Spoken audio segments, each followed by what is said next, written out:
Good morning student. आज हम हिंदी व्याकरण में मुहावरे क्या होते हैं और लोकोक्तियाँ क्या होती हैं वो हम पढ़ेंगे, समझेंगे और जानेंगे। क्लास 6, 7 और 8 में मुहावरे सिलेबस में है 1 to 20। तो 1 to 20 हमको मुहावरे लर्न भी करने हैं और उसको समझना भी है एक एक मुहावरे को।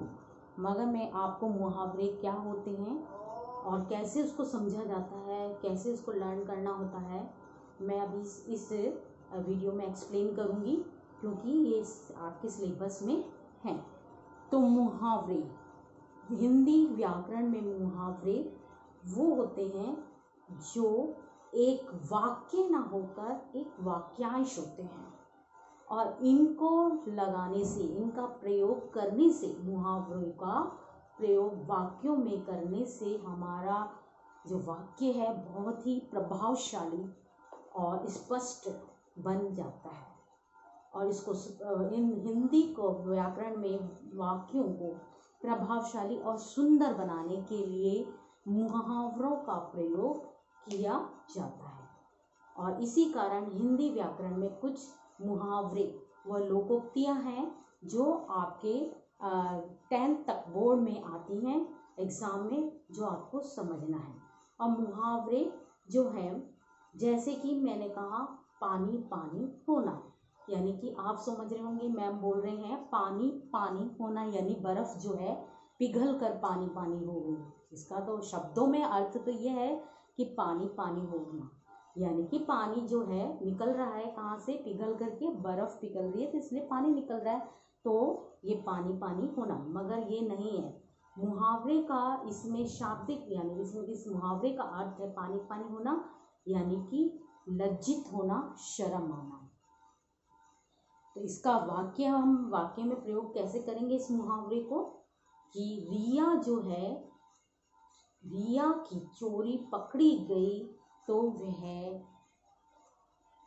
पानी पानी हो गई, यानी उसको बहुत ही चोरी पकड़ी गई इसलिए उसकी वो शर्म आई उसको और वो पानी पानी हो गई।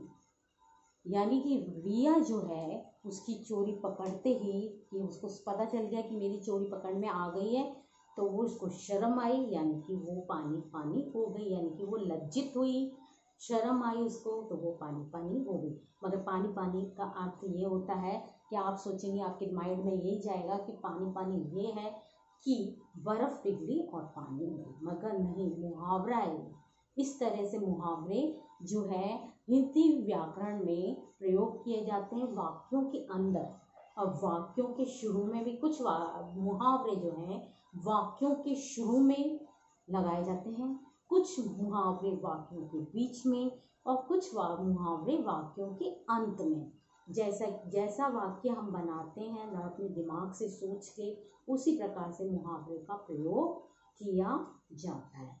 तो मुहावरे की परिभाषा क्या होगी, जब कोई वाक्यांश एक से अधिक शब्द, वाक्य नहीं होता वो वाक्यांश होता है, और वाक्यांश एक या एक से अधिक शब्द अपने साधारण अर्थ से का बोध न कराकर किसी विशेष अर्थ का बोध कराता है।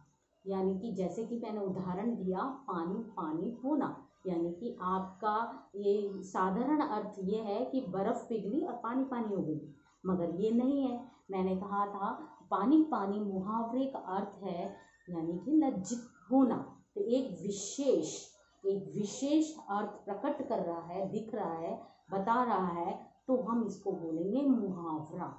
लज्जित होना इसका अर्थ है पानी पानी होना, यानी लज्जित होना, यानी कि वह वाक्यांश जो कम से कम 2 या 3 या 4 शब्दों में होकर एक साधारण अर्थ को नहीं बताकर एक विशेष अर्थ को बताते हैं और बोध कराते हैं। ज्ञान, बोध कराना मतलब ज्ञान कराते हैं, तो उसे हम मुहावरा कहते हैं। तो हिंदी व्याकरण में मुहावरे क्यों जरूरी है, क्यों याद करते हैं हम मुहावरों को, और क्यों हमारे सिलेबस में होते हैं ये, और क्यों हम इनको लर्न करके और इसका अर्थ समझते हैं और इस अर्थ को समझ करके हम हिंदी व्याकरण में वाक्य बनाते हैं और वाक्यों में इसको प्रयोग करते हैं, इन मुहावरों को। तो आप देखिए अपने बुक में बहुत सारे आपके बुक में मुहावरे हैं और मुहावरों में से 1 to 20 आपके सिलेबस में है जो आपको लर्न करना है। और मुहावरों की विशेषताएं हैं कि ये सबसे पहले विशेषता ये है कि ये मुहावरा जो है वाक्य नहीं होता, पूरा वाक्य नहीं होता, बल्कि एक वाक्यांश होता है।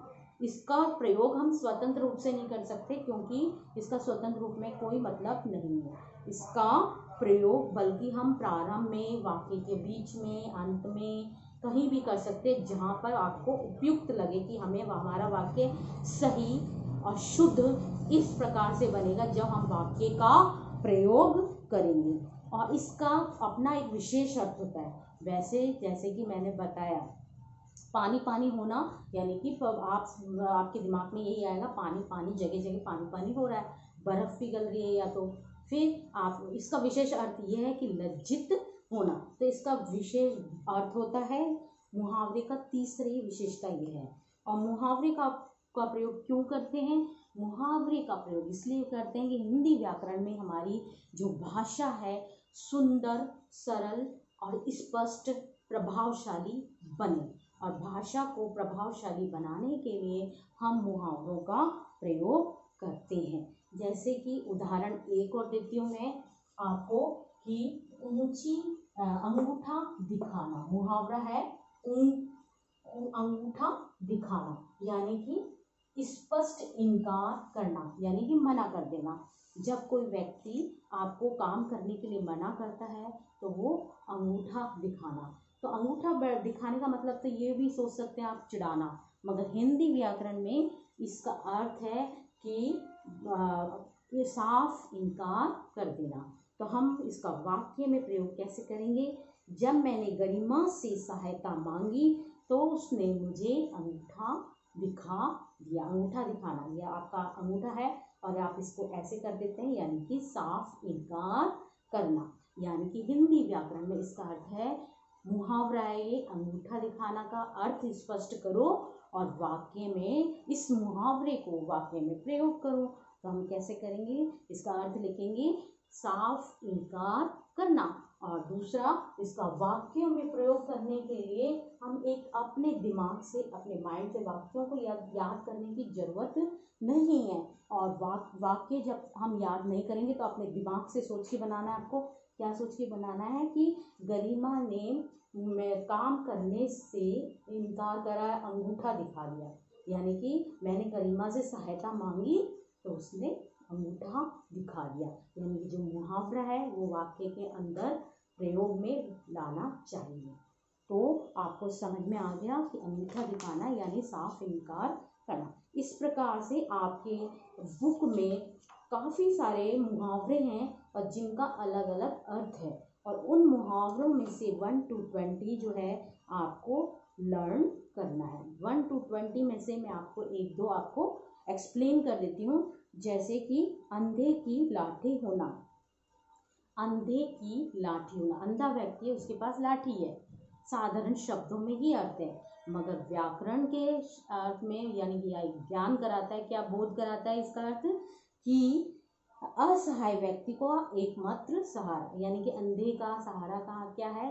लकड़ी, मगर लकड़ी से चलता है वो और हर जगह पे पहुंच जाता है लकड़ी के सहारे से, मगर इसका व्याकरण में प्रयोग है कि असहाय व्यक्ति के लिए सहारे की जरूरत, एकमात्र सहारा कोई भी, या तो उसका बच्चा या उसका पोता या कोई भी व्यक्ति, यानी लकड़ी, या एक असहाय यानी कि जिसको जो दिखाई नहीं देता हो, जिसका कोई भी सहारा नहीं है, उसका एकमात्र सहारा या तो लकड़ी हो गई या उसने किसी को बना रखा है वो। तो शरीर इसका वाक्य में आप प्रयोग कैसे करेंगे? वो है अंधे का सहारा, अंधे की लाठी होना यानी एक असहाय व्यक्ति का एकमात्र सहारा। रमाकांत अपने वृद्ध माता पिता के लिए अंधे की लाठी है, अंधे की लाठी है, यानी कि एकमात्र सहारा असहाय व्यक्ति का। तो आपको समझ में आया होगा। और ये कि इस तरह से ईद का चांद होना। ऐसे भी कहते हैं कि रोहन जो है आजकल बहुत दिनों से दिखाई नहीं दे रहा। ये मेरी होगी साधारण वाक्य और साधारण भाषा। जब मैंने ऐसे बोला, मुहावरा उसके अंदर रखा कि रोहन तो आजकल ईद का चांद हो गया है, यानी कि मैंने उसमें वाक्य का प्रयोग किया, वाक्य में मुहावरे का प्रयोग किया, ईद का चांद होना। ईद का चांद यानी कि बहुत कम दिखाई देना, यानी कि वो जो है ईद का चांद हो गया, बहुत दिनों के बाद दिखाई देना, या बहुत ही कम दिखाई देना, बहुत दिनों के बाद दिखाई देना, ईद का चांद होना। तो अब आपने मुहावरे समझ लिए। 6, 7, 8 क्लास ऐसे ही मुहावरे आपको वाक्य को समझ के और उसका अर्थ समझ के लर्न करने हैं। अब है लोकोक्तियाँ। लोकोक्तियाँ जैसे कि लोको मतलब लोक, जनता, इसका अर्थ है, और उक्ति मतलब कथन। लोकोक्तियाँ कैसे बनी हिंदी व्याकरण में? लोग यानी कि लोगों द्वारा प्राचीन काल से, बहुत ही प्राचीन काल से लोगों द्वारा कही गई जो वाक्य हैं, कहे गए जो शब्द हैं, उनको ज्यों का त्यों हम अभी तक हिंदी में प्रयोग कर रहे हैं। उनकी उक्ति मतलब कथन। लोकोक्तियाँ यानी कि कुछ उक्तियाँ प्राचीन काल से चली आ रही हैं हिंदी व्याकरण में और भाषा में, हिंदी भाषा में, जो कि हम ज्यों की त्यों उनको बोलते हैं और उसको वाक्य में प्रयोग करते हैं। जैसे कि लोकोक्तियाँ भी 6, 7, 8 क्लास में आपके हैं, 10 तक आएगी बोर्ड में। लोकोक्तियाँ क्यों, जिनका प्रयोग कैसे किया जाए? किसी बात का समर्थन करने के लिए हम इसका प्रयोग करते हैं, किसी को सीख देने के लिए, यानी कि कोई शिक्षा देनी है तो हम लोकोक्ति का प्रयोग मुहावरे में करते हैं। किसी पर व्यंग यानी कि हंसी मजाक करने के लिए, व्यंग करने के लिए, किसी बात का विरोध करने के लिए हम लोकोक्तियाँ का कि ये विरोध क्योंकि इन लोकोक्तियों और मुहावरे का मैं पहले ही बता चुकी हूँ कि वाक्य में प्रयोग इसलिए करते हैं कि हिंदी को प्रभावशाली और सुंदर बनाने के लिए, ताकि उसका बोध यानी कि वाक्य का जो ज्ञान है वो हमको पूरा मिल सके। हाँ, किसी बात का विरोध करने के लिए, किसी को चेतावनी, वार्निंग, यानी इंग्लिश में वार्निंग बोलते हैं, किसी को चेतावनी देनी है तो हम लोकोक्ति का प्रयोग करते हैं। और किसी को व्यंग करने के लिए, किसी को अच्छी शिक्षा देने के लिए हम लोकोक्तियाँ प्रयोग करते हैं। और लोकोक्तियाँ होती क्या है वो मैंने आपको स्पष्ट कर दिया है कि लोगों द्वारा, और उक्ति मतलब कथन, लोगों द्वारा प्राचीन काल से चले आ रहे शब्दों का हम ज्यों का त्यों प्रयोग करते आ रहे हैं। जैसे कि आम के आम, गुठलियों के दाम, यानी कि इसका अर्थ है दोहरा लाभ, यानी कि दोहरा लाभ वो है जो कि हमको दुगना लाभ हो रहा है, यानी कि आम के आम, गुठलियों के दाम। आम के आम, जब आप आम खाते हैं तो आपको गुठलियाँ भी दिखाई देती हैं और गुठलियाँ मिलती हैं आम के अंदर। तो इसमें ये कथन है, ये लोकोक्ति है कि आम से तो हमें फ़ायदा हो रहा है कि आम खा रहे हैं हम, मगर गुठलियाँ भी हैं, उसकी बेकार नहीं है, उसको हम उस काम में ले सकते हैं। गुठलियों को फेंकना नहीं है, काम में ले सकते हैं। तो यानी कि साधारण शब्दों में मैंने इसका अर्थ ये बताया, मगर हिंदी व्याकरण में लोकोक्तियों का अर्थ है इसका आम का आम, गुठलियों के दाम, यानी कि दोहरा यानी कि दुगना लाभ होना। कैसे? वाक्य प्रयोग। पुरानी पुस्तकें पढ़कर मैंने परीक्षा में प्रथम श्रेणी प्राप्त कर ली और उसके बाद पुस्तकें आधे दाम पर बेच दी, तो मुझे क्या हुआ? आम के आम, गुठलियों के दाम। इसे कहते हैं आम के आम, गुठलियों के दाम। जब मैं थी कक्षा 7th में, तब मैंने पुस्तकें पढ़ी, अपनी हर सब्जेक्ट की पुस्तकें पढ़ी और उसमें मैंने क्या रिजल्ट आया मेरा कि मैं प्रथम श्रेणी में पास हुई। और फिर प्रथम श्रेणी में पास होने के बाद वो पुस्तकें मैंने अपनी सहेली को दे दी। तो इसे कहते हैं आम के आम गुठलियों के दाम, यानी कि मुझे जब मैंने वो पुस्तकें बेची तो मुझे वो पैसे भी मिले, उनके रुपए भी मिले, मुझे धन का लाभ हुआ। तो इसका मतलब ये हुआ कि मुझे दोहरा लाभ हुआ। मैंने उन पुस्तकों से कितना लाभ कमाया, पहले पढ़ा भी उनको और फिर उनको बेचा तो मुझे मुझे पैसे और धन का लाभ हुआ। तो यानी कि दोहरा लाभ होना। इस प्रकार से आप समझ गए होंगे कि लोकोक्तियाँ किसे कहते हैं और इनका प्रयोग क्यों किया जाता है, हिंदी व्याकरण में क्या करना जरूरी है, इनको याद क्यों करते हैं, इनका अर्थ क्यों समझते हैं। इसी प्रकार से मुहावरे और इसी प्रकार से लोकोक्तियाँ, और आपको आपके अपने सिलेबस में इसको लर्न करनी है और लिख लिख के देखना है। और वाक्य का प्रयोग आप अपने शब्दों में कर सकते हैं, मगर वाक्य का प्रयोग करते समय ये ध्यान रखना है कि वाक्य जो है शुद्ध होना चाहिए। अशुद्ध वाक्यों पे आपके सर्कल लग जाएगा और आपके मार्क्स कट हो जाएंगे। वाक्यों का प्रयोग करते समय शुद्धता का ध्यान रखना है कि वाक्य शुद्ध होना चाहिए, और ये वाक्य के अंत में भी लग सकते हैं और बीच में भी लग सकते हैं और शुरू में भी लग सकते हैं। तो आप इसको पढ़ो और समझो। Thank you.